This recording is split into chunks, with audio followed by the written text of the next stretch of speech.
this is the same amount of Play-Doh, right? Okay, I want you to take this one and make it into a little snake. I want you to tell me which one of these has the most Play-Doh. That one? It has the most Play-Doh. All right. Okay. All right, Sarah. So we got these two glasses here, and we got these two, right?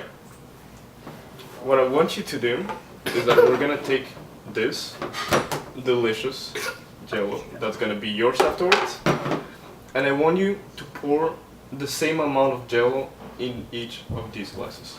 Can you do that for me? So these two, exact same amount, right? Now I'm gonna ask you to pour the contents of this glass inside of this one. Okay?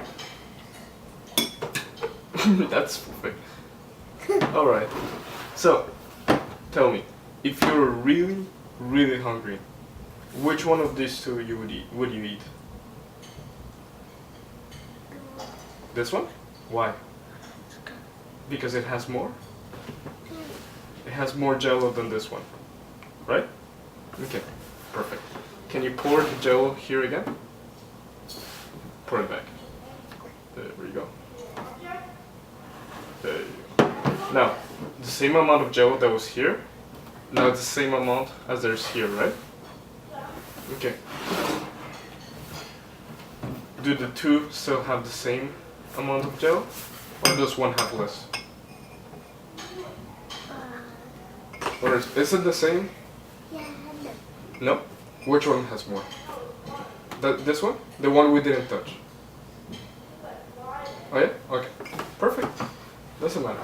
Okay, now this is the tricky part and I'm gonna help you. I want you to pour this into this. Okay? Okay. Okay, if you're really hungry, which one would you eat? That one? Why? yeah, because it's It's to the top? Does that mean that there's more? You don't know? No? because this one is down and this one is up. Okay. Alright. So, this one, you would take this one because it's taller. Alright. I want you to pour this back. This, the champagne glass, pour it back here. I'll pour it from.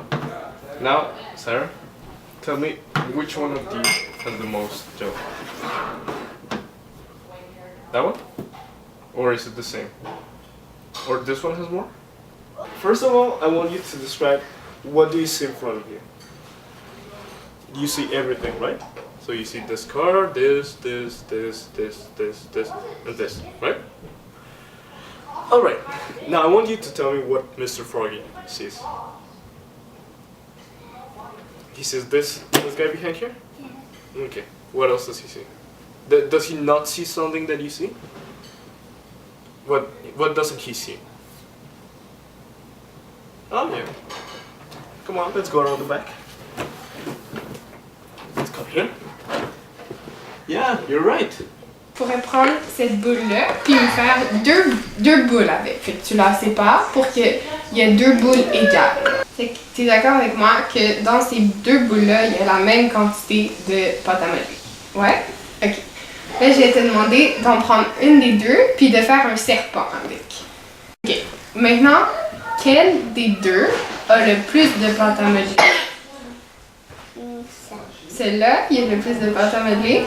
Ok. Fait que là, je vais te demander avec la cuillère de mettre la quantité égale de Jello dans les deux verres. Ok? Tu es d'accord avec moi qu'il y a la même quantité de Jello dans les deux verres? Ouais? Ok. Maintenant, je vais te demander de prendre un des verres puis de le transférer dans celui-là, le gros verre. Ok? Fait que tu prends un des verres puis tu le mets là-dedans. Ok. Fait que là, tout est dedans. Ok. Si tu avais vraiment, vraiment faim, quel contenu de verre tu mangerais? Lui, parce qu'il y en a plus? Ouais, pourquoi? Parce qu'il avait plus de Jello. Au début? Au début, il y avait plus de Jello? Ok, mais on a dit qu'il y avait la même quantité dans les deux. Fait que tu mangerais lui? Ok. Puis si on le remet dans ce verre-là, Est-ce que tu penses qu'il va avoir la même quantité dans les deux? Oui. Ouais? Ok, on va l'essayer. On va le remettre dans ce verre-là.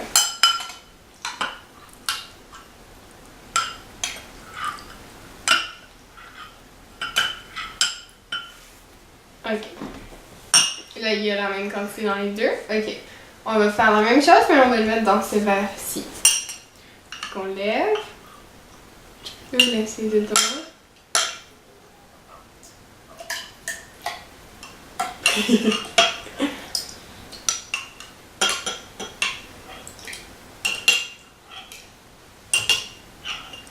Ok, c'est bon? Ok. Maintenant, si tu avais vraiment faim, lequel tu mangerais? Lui, Lui, pourquoi? parce qu'il s'il avait beaucoup dans un de ces deux, il en avait beaucoup dans lui puis lui. Dans lui et lui, fait que tu mangerais lui parce qu'il y en a plus. Oui. Parce qu'il est grand. Oui. Il est grand. Ok. Puis si tu penses, si on remet ça là-dedans, est-ce qu'il va avoir la même quantité dans les deux? Oui. Ouais, ok, on va essayer. Remets-le dedans. Ok, t'as raison, il y a la même quantité dans les deux. C'est bon? Puis là, j'aimerais ça que tu me dises qu'est-ce que le singe voit. Ouais.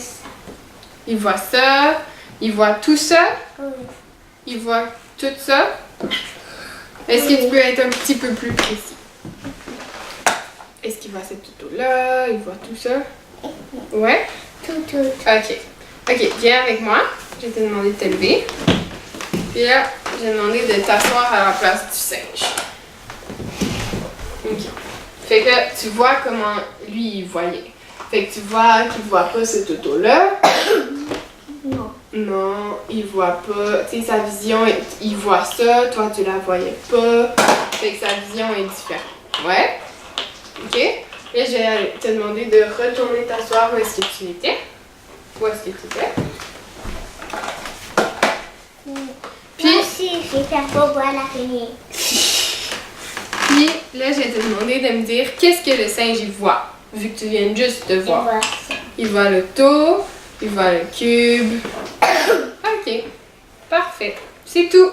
Donc, aujourd'hui, on vient vous présenter notre expérience de Piaget. Donc, on a évalué deux enfants, soit un enfant de 4 ans et demi et un enfant de 5 ans et demi. Donc, je vais vous parler tout d'abord de la non-conservation. La non-conservation de la matière est flagrante chez les deux enfants. Il y a une erreur que les deux enfants ont fait, c'est quand on leur a demandé de mettre le liquide dans un verre plus large. Les deux ont dit que le verre plus large contenait plus de liquide, ce qui n'est pas dans la norme, mais qui est acceptable.